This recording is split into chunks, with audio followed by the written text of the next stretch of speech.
കോയമ്പത്തൂർ മുംബൈയിലാണെങ്കിൽ സ്റ്റാലിനെ വിളിച്ച് കാര്യങ്ങളുടെ കിടപ്പ് വശമൊക്കെ അന്വേഷിക്കുകയാണ് നമ്മുടെ അപ്പനെന്ന് കാണാൻ സാധിക്കും.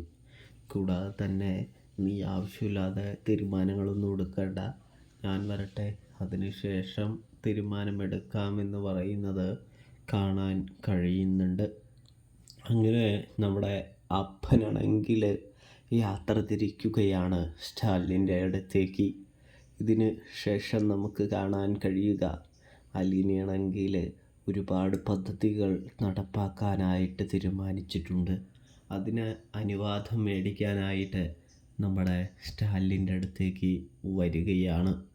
ഇതേ സമയമാണെങ്കിൽ സ്റ്റാലിനാണെങ്കിൽ അനുവാദം കൊടുക്കുന്നതിലുപരി ഒരു ഞെട്ടിക്കുന്ന കാര്യം അലീനയോട് ചോദിക്കുകയുമാണ്.